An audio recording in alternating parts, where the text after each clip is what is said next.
बिस्मिल्लाहिर्रहमानिर्रहीम। मैं हूं अज़हर जावेद और समा डिजिटल का ये प्लेटफॉर्म है और समा डिजिटल के प्लेटफॉर्म से हम प्रोग्राम शुरू कर रहे हैं वीज़ा के हवाले से। वीज़ा डेस्क भी कह सकते हैं इसको।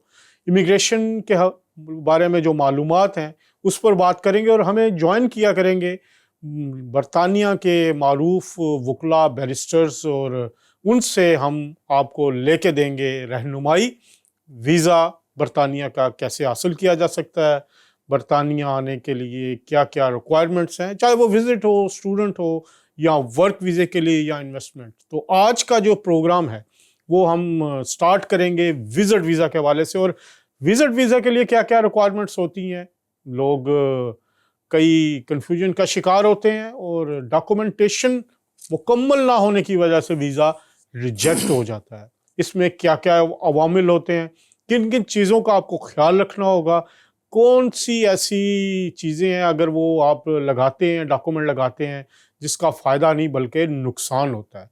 तो आज इसके लिए हमें ज्वाइन कर रहे हैं लंदन में हमारे स्टूडियो से कैंटन सॉलिसिटर्स के चौधरी अंसर महमूद, इमिग्रेशन एक्सपर्ट हैं, सॉलिसिटर हैं। उनसे बात करते हैं। बहुत शुक्रिया अंसर साहब आपके वक्त का। बिस्मिल्लाहिर्रहमानिर्रहीम। थैंक यू अज़हर साहब, आप इनवाइट करने का और इस बात पे मुझे बात करने का मौका देने का।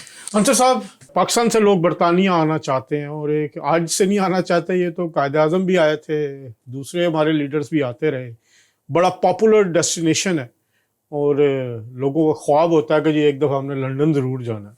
लेकिन डॉक्यूमेंटेशन ना होने की वजह से वो विज़िट वीज़ा के जो रिजेक्शन रेट है वो बहुत ज़्यादा हो जाता है। एक तो हमें ज़रा ये बताइए कि विज़िट वीज़ा बरतानिया का है क्या है, उसको हम कैसे एलाबोरेट कर सकते हैं, कैसे हम इसको कह सकते हैं, ये कौन सी कैटेगरी है यहाँ? देखिए, ये जो विज़िट वीज़ा मिनिमम जो यूके का वीज़ा है वो 6 मंथ का है और उसका जो रिक्वायरमेंट है वो ये है कि असल में प्रॉब्लम हमारा क्या होता है उधर। मैंने जो मोस्टली हमने वीज़ा रिफ्यूज़ल देखे हैं जो हमारे पास आते हैं, वो ये है कि जी पाकिस्तान में ये कहते हैं जी कि ये अभी हमने वीज़ा अप्लाई करना है तो अकाउंट में एक वन गो पेमेंट डाल दो, कोई 10 लाख की डाल दो, कोई 20 लाख की डाल दो, कोई 30 लाख की डाल दो और शो हो कि मेरे पास बहुत पैसे हैं लिहाजा मैं जाके वहाँ पे पैसा खर्च करूँगा। कि ये गलत है। पहली तो बात है कि अगर आपने अपनी बैंक स्टेटमेंट में आपने सेविंग है आपकी या आपने अपनी जर्नी के लिए आपका पैसा आपने अपने अकाउंट में शो करना है तो उस पैसे का सोर्स होना चाहिए कि ये आपके पैसे किधर से आए हैं। फ़र्ज़ करें कि आपने ज़मीन बेची है, सेल की है, उसके अंदर आपका सेल एग्रीमेंट होना चाहिए। नंबर 2, अगर आपने वैसे आपके पास सेविंग पड़ी है किसी दूसरे अकाउंट में और आपने वो करंट अकाउंट में ट्रांसफ़र किया तो वो भी आपका साथ एफिडेविट लगेगा एक कि मैंने ये मेरी सेविंग थी इतने अरसे से और ये मैंने सेविंग अपने इस अकाउंट में ट्रांसफ़र की है ताकि मैंने यूके में जाना है और जाके मैं ये पैसा वहाँ पे खर्च करना है। तीसरी बात है कि लेट्स से कि आप इसके अलावा आपका कोई सोर्स है कि आपने फ़र्ज़ करो कोई गाड़ी बेची है तो गाड़ी बेच के आपने पैसे उसमें डिपॉजिट कराए हैं तो वो आपको जो गाड़ी जिधर बेची है उस डीलर से आपके पास वो इनवॉइस होनी चाहिए कि आपने इतने की गाड़ी बेची और किसको बेची और ये उसका एविडेंस है, वो भी आप एफिडेविट लगाएंगे। चौथी चीज़ है कि आपने अगर वो आपकी कोई ज्वेलरी वगैरह कोई चीज़ आप सेल करते हैं तो वो आपको ज्वेलर से उसकी स्लिप लेके साथ लगानी पड़ेगी कि ये मैंने सेल की है और साथ ही एफिडेविट देना पड़ेगा। मोस्टली लोग हमारे वो वहाँ पे ये समझते हैं कि जो आपका स्पॉन्सर है यूके में, यूके बेस्ड स्पॉन्सर, वो आपको उसकी बैंक स्टेटमेंट ठीक है, उसकी अच्छा, वो स्पॉन्सर की तरफ बाद में आते हैं, पहले एप्लीकेंट। हाँ, पहले और उसके बाद हाँ, उसके बाद तीसरी ये तो होगी बात कोई सेल्फ एम्प्लॉयड है या वैसे जो, और उसमें जो अगर आप सेल्फ एम्प्लॉयड हैं तो फिर आपको अपने टैक्स डॉक्यूमेंट, ये सबसे बड़ी बात जो टैक्स रिटर्न वाली, सब से पहले ये रिकॉर्ड आपका होना चाहिए कि बहुत सारे FBR से, लोग हैं जिनके पास पैसे बहुत हैं, वो बाद में आके कहते हैं जी हमारा तो वीजा रिजेक्ट हो गया। इस वजह से कि आप अकाउंट में तो शो कर रहे हैं 1 मिलियन रुपीस या 500,000, लेकिन जब आपसे वो टैक्स रिटर्न मांगते हैं तो वो आपकी जीरो होती है। तो वो कहेंगे कि ये सोर्स ऑफ इनकम बताएं कि ये पैसा आपके पास आया कैसे, आप उसको बता नहीं सकते। इस वजह से मोस्टली वीज़े इसलिए से, लिहाजा आपको टैक्स रिटर्न जो है आपकी वो आपने ज़रूर फाइल करनी है एज़ पर योर इनकम, और वो FBR अप्रूव्ड जो आपका अकाउंटेंट है वो, या जो टैक्स आपका अब तो online एक्सपर्ट है मेरे है, ख्याल ऑनलाइन है, हाँ, वो आपको वो साथ लगानी है। उसके बाद आपने अपनी क्लोज टाइज उस मुल्क में, अच्छा, जिस इस पे मुल्क, जरा वो उस तरह बात आते हैं पहले ये, क्योंकि बड़ा इंपॉर्टेंट पॉइंट है। हमारे बहुत सारे बिजनेसमैन हैं जो पैसे तो बड़े हैं, उनको आप एडवाइस क्या करते हैं कि जब वो वीज़े के लिए अप्लाई कर रहे हैं वो किन चीज़ों का ख्याल रखें? एक अच्छा, शख्स है जिसका बिजनेस है, अच्छा है, हाँ, लेकिन वो पाकिस्तान में टैक्स छुपाने की भी तो एक है मामला, तो वो जब अपनी एप्लीकेशन तैयार कर रहा है तो वो किन किन अवामिल को सामने रखे, एक बिजनेसमैन को अगर आप ये एडवाइस करना चाहें? अच्छा, नंबर 1 जो मैंने पहले बताया, उसकी बैंक स्टेटमेंट होनी चाहिए। ठीक अच्छा, है। फिर कितनी देर की होनी उसमें चाहिए? मैं आपको बताता हूँ, उसमें फिर एक कंफ्यूजन है। लोग क्या करते हैं कि वो जो अपनी बिजनेस की बैंक स्टेटमेंट है ना, वो लगा देते हैं, ये जी मेरी बिजनेस बैंक स्टेटमेंट है, मेरे पास बिजनेस में, रॉन्ग है। बिजनेस की भी आपने लगानी है, उसके साथ आपने पर्सनल बैंक स्टेटमेंट लगानी है कि आपने अपने बिजनेस से ये पैसा, यानी जो बिजनेस है वो आपकी इनकम नहीं है, आपकी, that is not your own income. Business में तो फिर आपने बाद में टैक्स निकालना है, उसमें से एक्सपेंडिचर निकालने हैं, उसमें से सारा रेवेन्यू है ना? वो तो रेवेन्यू है आपका। हाँ। उसके बाद आपने जो वीज़ा ऑफिसर को जो एप्लीकेशन के साथ बैंक स्टेटमेंट लगानी है, वो पर्सनल भी लगानी है, जिसमें शो होगा कि आपकी इतनी एनुअल इनकम है after all the deduction, after all the expenditure, after all the tax deduction. So आपने बिजनेस की भी लगानी है, बिजनेस अपनी टैक्स रिटर्न भी लगानी है, बैंक स्टेटमेंट जो आपकी मिनिमम लास्ट 3 मंथ की मिनिमम होनी चाहिए, अपनी जाती और बैंक और बिजनेस की भी। जो बिजनेस की है वो तकरीबन, अगर आपकी ज़ाहिर, अगर आपने टैक्स रिटर्न साथ लगानी है जिसमें आपका साल का टैक्स शो हो, तो बेहतर ये है कि 1 साल की अपनी बिजनेस जो है वो स्टेटमेंट भी साथ लगाएं, ताकि वो आपका टैक्स रिटर्न, आपका बिजनेस अकाउंट, वो दोनों एक दूसरे को इंटरेक्ट करें, और उसके बाद फिर उनको पता हो कि आपका ये सारा बिजनेस का इनकम है और इतने एक्सपेंडिचर हैं। उसके बाद अपनी जो मतलब मिनिमम 3 मंथ है, आप इससे ज़्यादा लगाएंगे तो आपका ज़्यादा जो है वो केस स्ट्रांग होगा, लेकिन एटलीस्ट मिनिमम 3 मंथ की लाजमी आपको। जब बिजनेस होता है तो उसमें वो डायरेक्टरशिप भी होती है, वो सैलरी भी आ रही होती है, तो क्या उसको भी आप वो जो आपकी जो, हाँ, जब आप अगर कंपनी के 2 किस्म की आपका बिजनेस है, 1 इज कंपनी, लिमिटेड कंपनी अगर आपकी, तो फिर उनके आप डिविडेंड और आपकी वेजेस स्लिप जो आप ले रहे हैं कंपनी से, आपको वो भी लगानी पड़ेगी। अगर आपका बिजनेस आप सोल प्रोप्राइटर हैं या पार्टनरशिप में है, तो फिर आपको ज़ाहिर है, फिर आपको सैलरी जो आपकी है वो लगाने, क्योंकि फिर आपको पार्टनरशिप अकाउंट देने पड़ेंगे। तो ये 3-4 चीज़ें हैं जो हमारे लोग मेनली मिस करते हैं, जिस वजह से उनका वीज़ा, उन ओवरसीज़ जो आपके डॉक्यूमेंट लगाते हैं किसी मुल्क के भी, हाँ वो पाकिस्तान है, इंडिया है, श्रीलंका है, जिधर से भी आप, दुबई है, जिधर से भी आप अप्लाई कर रहे हैं, वो इस बेस पे वो रिफ्यूज़ करते हैं, क्योंकि आप इमिग्रेशन या ECO को, जो एंट्री क्लियरेंस ऑफिसर है, उसको कंफ्यूज करते हैं। आप उसको, मैंने बहुत सारे केस देखे हैं, बड़े समझदार जी, मैंने एप्लीकेशन सबमिट कर दी है, बिजनेस बैंक स्टेटमेंट लगा दिए, साथ टैक्स डॉक्यूमेंट लगा दिए, बट पर्सनल स्टेटमेंट नहीं लगाई, या पर्सनल स्टेटमेंट लगा दी है, साथ टैक्स रिटर्न लगा दी है, बिजनेस स्टेटमेंट नहीं लगाई। कोई यहाँ फिर इरेगुलरिटी होती है, आपने मिलियन रखा हुआ है, आप पैसे आपके आ नहीं रहे, उसमें आ नहीं रहे, पर्सनल में नहीं आ रहे, पर्सनल में नहीं, आपने मिलियन रख दिया, उसके बाद उसकी कोई ट्रांजैक्शन नहीं है। भाई ये मिलियन आपने रख दिया, किधर से आया है? आप ये नहीं बता रहे कि ये मैं अपने बिजनेस से ले रहा हूँ, अपनी सेविंग से ले रहा हूँ, प्रॉपर्टी कोई सेल की है उससे ले रहा हूँ, कोई चीज़ आपने सेल की है। So you need to give the clarity to ECO कि वो जब सामने आपकी एप्लीकेशन रखे, आपके डॉक्यूमेंट रखे, तो उसको ट्रेल पता चले कि ये आपका पैसा है, ये आपने यहाँ से आपके अकाउंट में आया है, ये आपके पास सेविंग है जो आपने UK जब आप जाएंगे तो आप खर्च करेंगे, और ये आपका स्ट्रांग बिजनेस है which shows your close ties, आपकी फैमिली, आपके पेरेंट्स, आपकी लैंड। उसके साथ साथ आपके नाम पे अगर जो ज़मीन है या बिजनेस है जो भी, उसकी भी जो land registry translated into English, आजकल तो वैसे कंप्यूटराइज हुआ है, सारा ही इंग्लिश में है, वो साथ ज़रूर लगाएं, ताकि उसको पता हो कि आपके यहाँ पे ये प्रॉपर्टी है, एसेट है, क्लोज टाइज है, आप वहाँ पे विजिट पे जा रहे हैं, फिर आप अपने बिजनेस के लिए या इस ज़मीन के लिए आप वापस ज़रूर आएंगे। अच्छा, एक और चीज़ है इसमें, वो अभी आपने क्लोज टाइज की बात की है, आजकल तो वो पूरा फैमिली का साथ लगता है, वो ज़रा एक्सप्लेन करें, उस कितना इंपॉर्टेंट है? अच्छा, वो बहुत इंपॉर्टेंट है, इसलिए कि फ़र्ज़ करो आप इधर आ रहे हैं, पाकिस्तान में आपके बीवी हैं, आपके बच्चे हैं, आपके बहन हैं, आपके भाई हैं, आपके पेरेंट्स हैं, तो आप ज़ाहिर है जब अगर आप यहाँ पे अकेले आएंगे, विज़िट के लिए आएंगे, तो उनको पता है कि ये अकेला बंदा तो उधर जाके नहीं रहे, बाकी तो सारी फैमिली इसकी इधर है, तो उनको छोड़ के ये कैसे उधर। बहुत कम केसेस होते हैं जो इस तरह के लोग फिर आके वापस नहीं जाते, जो वायलेशन करते हैं, लेकिन मोस्टली स्पेशली जो बिजनेसमैन है वो वीज़ा आके उस विद इन द टाइम, वो अगर उसकी सारी टाइज हैं तो ये वापस चले जाते हैं। अच्छा, एक और बड़ी इंपॉर्टेंट चीज़ है जो हमने देखा कि मेरे जो मुशाहिदे में आया, जो हमारी सैलरीड क्लास है उनके बड़े वीज़े लग जाते हैं। वो इसलिए कि उनके पास पूरा रिकॉर्ड होता है जी, और उनको पता है कि ये इसने अपने पास से कुछ नहीं बनाया। हाँ। ये जो कुछ आ रहा है ये एम्प्लॉयर की तरफ से आ रहा है, हाँ। टैक्स आ रहा है, रिकॉर्ड आ रहा है, टैक्स डिपार्टमेंट की तरफ से आ रहा है, लेटर जो एम्प्लॉयमेंट कंफर्मेशन लेटर है वो एम्प्लॉयर की तरफ से आ रहा है, वो फिर उसके बाद कंपनी की सारी जो जिसका वो एम्प्लॉई है, उसके जो एम्प्लॉयर है उसकी पूरी हिस्ट्री देखेंगे।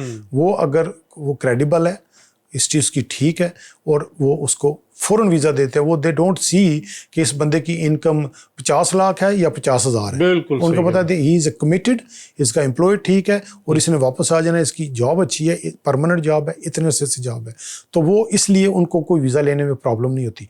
जो सेल्फ एम्प्लॉयड है प्रॉब्लम उसको भी नहीं होती। लेकिन हम क्या करते हैं, जब एप्लीकेशन प्रिपेयर करते हैं, चाहिए लोगों को कि किसी अच्छे क्वालिफाई बंदे से वो अपनी एप्लीकेशन तैयार करवाएं, ताकि वो उनको पहले ही चेक लिस्ट दे कि ये रिक्वायरमेंट है एज पर द रूल। इनमें से एक भी मिस होगा, जब हम एप्लीकेशन सबमिट करते हैं ना, तो होम ऑफिस आपको एक चेक लिस्ट देता है, उसमें से अगर आप एक भी मिस करेंगे तो आपका वीज़ा रिफ्यूज़ हो जाएगा, क्योंकि वो रूल है ना, आप रूल पे पूरा नहीं उतरते तो वो रिफ्यूज़ कर देंगे।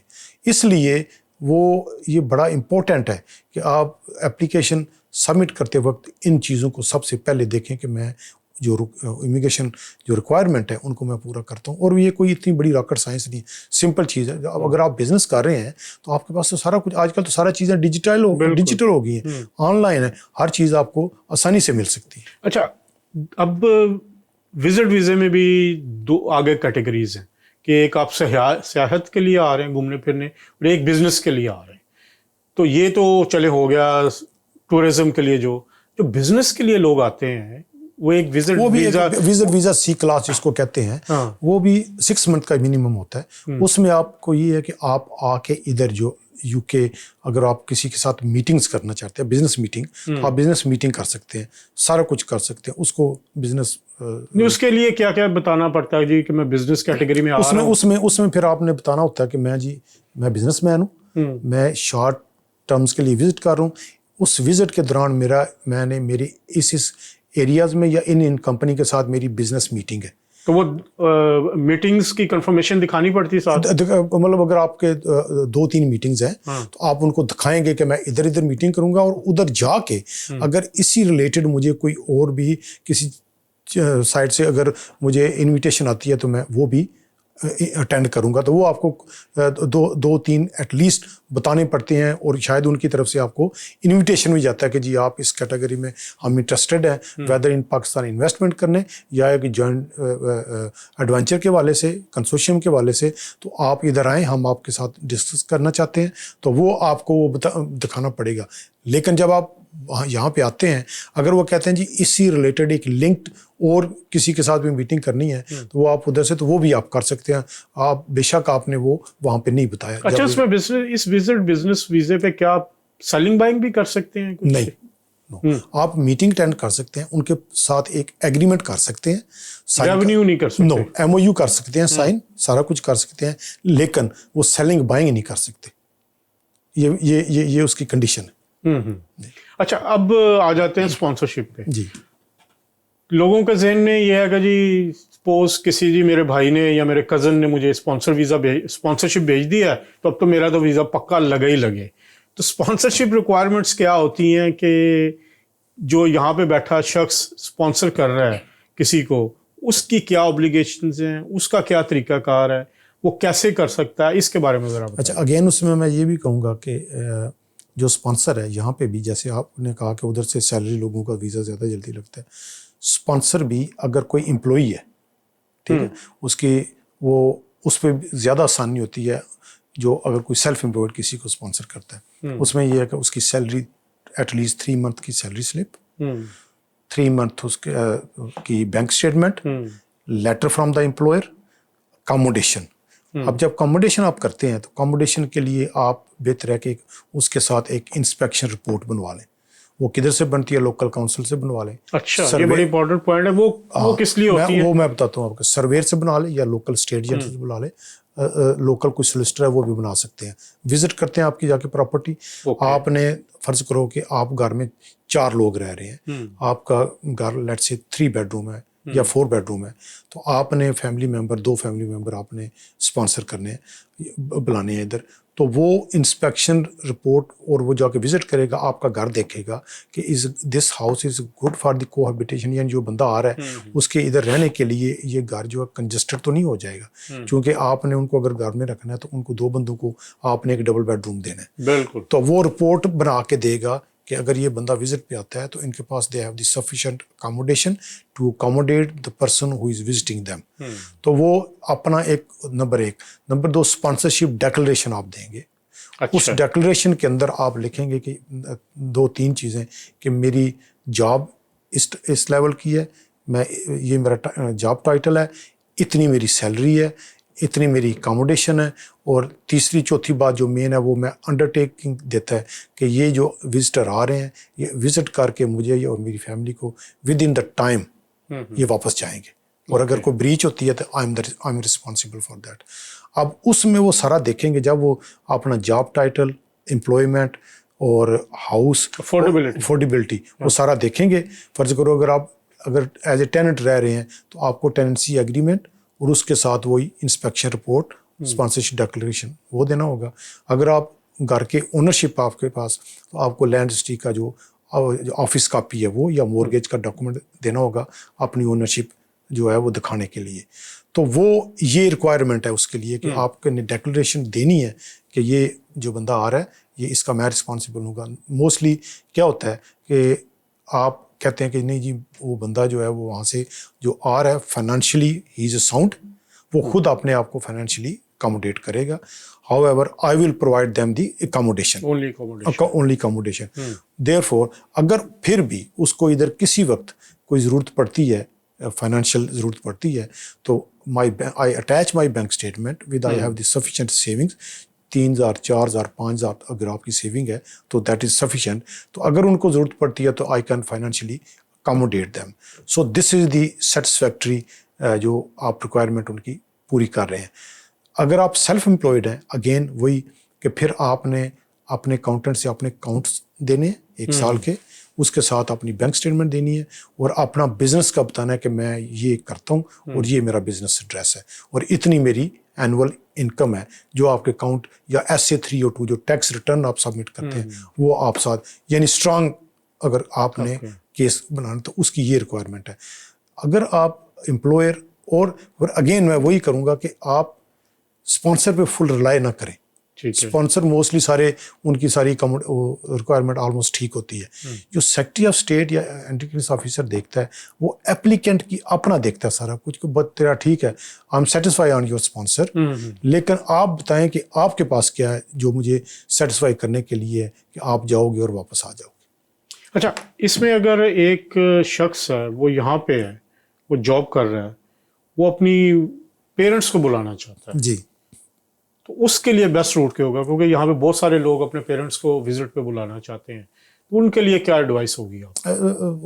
रिक्वायरमेंट सबके लिए सेम है स्पॉन्सर की। उनके पेरेंट्स में भी आज भी मुझे किसी की कॉल आई तो पेरेंट्स का भी मैंने उनको यही बताया कि वो आपकी अगर मदर आना चाहती हैं, उनके अकाउंट में अगर थोड़े पैसे हैं तो फाइन, उनके हस्बैंड के अकाउंट में अगर बैंक स्टेटमेंट में ठीक पैसे हैं और वो उनकी हिस्ट्री है, वो उनकी सेविंग है उनकी काफ़ी देर की, तो वो साथ अपनी बैंक स्टेटमेंट लगा सकते हैं वाइफ के साथ कि she is my wife, house wife है, मैं जो काम करता हूँ या बिज़नेस करता हूँ या जो भी मेरी एग्रीकल्चर लैंड है या दूसरी लैंड है तो वो सारा मैं करता हूँ और मैं इसको देता हूँ। And now she is going to Pakistan, UK में जा रही है और वो अपने बच्चों के पास जा रही है, लेकिन स्टिल इसके बच्चे इसके स्पॉन्सर हैं, लेकिन मैं खुद इसको इतने पैसे दे रहा हूँ। साथ एफिडेविट लगाएं अपना, अपनी बैंक स्टेटमेंट लगाएं, अपने पासपोर्ट की कॉपी साथ लगाएं कि मैं इसको इतने पैसे दे रहा हूँ कि ये जाके खुद भी पैसे अगर खर्च करना चाहे तो ये जाके खर्च कर सकते हैं। ये बड़े इंपॉर्टेंट, क्योंकि बहुत सारे लोग इस बारे में पूछते हैं। जब एक और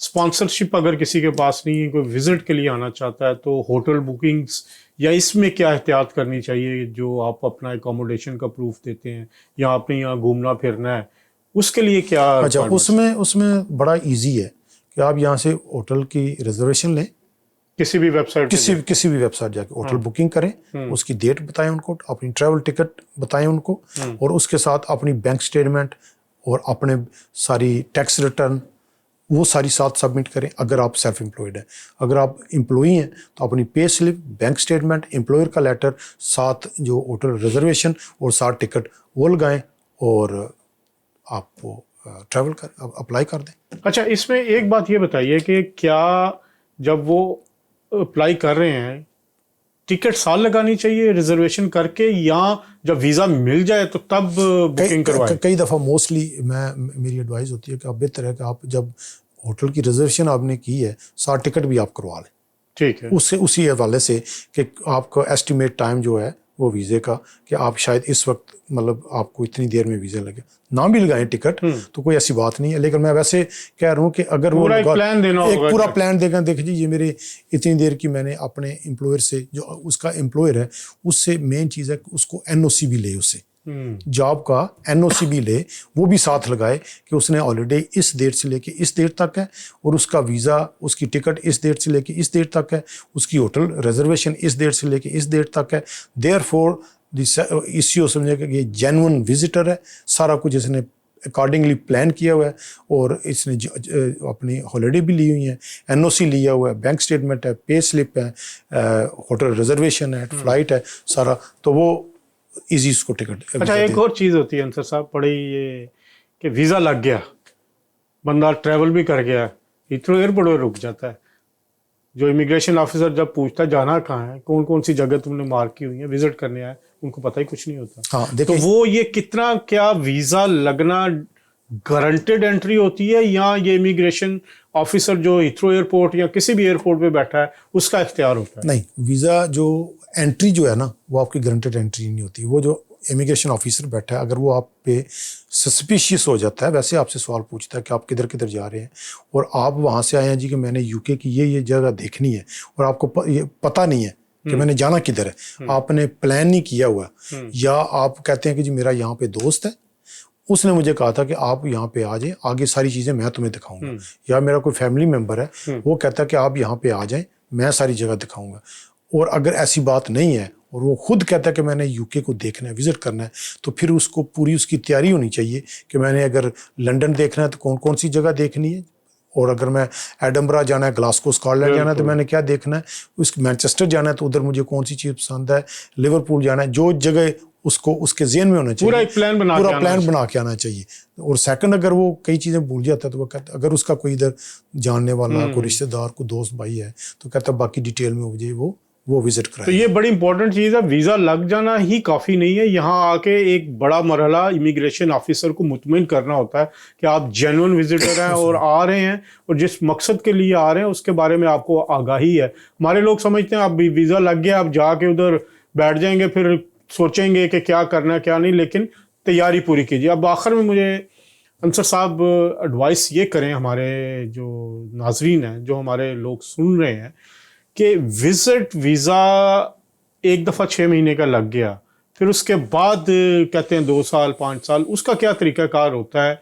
क्या उसमें आपको जो उसमें विद इन टाइम जो आपने लिखा है, सपोज कि मैं 2 महीने रुकूंगा, 3 महीने रुक लिए आपने, क्या उसका कोई एडवर्स इफेक्ट पड़ता है, या फिर वो ठीक है और उसके बाद आप दूसरी दफ़ा अप्लाई करें तो आपको ज़्यादा मुद्दत का मिल जाता है? नहीं, आप लेट्स से आप आए, आपने कहा जी मैं 4 वीक के लिए रहूँगा, 6 वीक के लिए रहूँगा, वीज़ा आपका मल्टीपल वीज़ा 6 मंथ के लिए है, तो आपका एज़ पर जो आपने, मैंने पहले बताया कि जो आपने अपने एम्प्लॉयर से जो छुट्टी ली है उसके मुताबिक आप वापस जा रहे हैं। उसके बाद जब विद इन द टाइम आप वापस जा रहे हैं, दोबारा आप अप्लाई करेंगे, रिक्वायरमेंट सेम है। आप वीज़ा 2 साल का अप्लाई करें, उसके बाद 5 साल का करें या 10 साल का करें, सिर्फ डिफरेंस क्या है कि फ़ीस का डिफरेंस है। हाँ ठीक है। रिक्वायरमेंट उसमें कोई भी नहीं है। आपने जो डॉक्यूमेंट 10 साल के लिए लगाने हैं वही आपने 5 साल के लिए लगाने हैं, वही डॉक्यूमेंट 2 साल के लिए लगाने हैं। सिर्फ फीस डिफरेंस है, बाकी उसमें कोई डिफरेंस नहीं, बाकी सब रिक्वायरमेंट सेम है। और अगर आपने ज़ाहिर है 6 वीक के लिए आए हैं, 4 वीक के लिए हैं, तो स्ट्रांगली एडवाइज है कि आप विद इन दैट पीरियड आप वापस चले जाएं। बेशक आपका वीज़ा वैलिड 6 मंथ तक है, लेकिन जितना आप वो ठीक टाइम पे वापस आखिरी जाएंगे, दिन का इंतजार नहीं करना। आखिरी दिन का इंतजार, जब अच्छे टाइम पे वापस जाएंगे आपका वो इतनी जल्दी अच्छे तरीके से नेक्स्ट वीज़ा आपको ग्रांट करेंगे। बहुत शुक्रिया अंसर चौधरी साहब, आपने आज हमारे साथ टाइम दिया। नाज़रीन, थैंक यू वेरी मच। बड़ी तफसील के साथ अंसर साहब ने बताया कि विजिट वीज़ा कैटेगरीज, रिक्वायरमेंट्स और क्या क्या करना चाहिए, किस तरह आप बेहतर तरीके से अपनी एप्लीकेशन को तैयार कर सकते हैं। समा डिजिटल के इस प्लेटफॉर्म से हम आपको मज़ीद मालूमात भी फ्राहम करते रहेंगे। अगर आपका कोई सवाल है, कोई आप बात पूछना चाहते हैं, तो आप जो कमेंट सेक्शन में जाएं, वहाँ पर जाके अपना सवाल लिखें। हम कोशिश करेंगे कि अगले प्रोग्राम में ये अंसर साहब या किसी और माहिर जो इमिग्रेशन एक्सपर्ट हैं उनके साथ हम बैठें और आपको इस सवाल का जवाब दें। बहुत शुक्रिया हमारे साथ जुड़े रहने का। इंशाल्लाह अगले प्रोग्राम में दोबारा मुलाकात होगी। तब तक के लिए अल्लाह हाफिज़।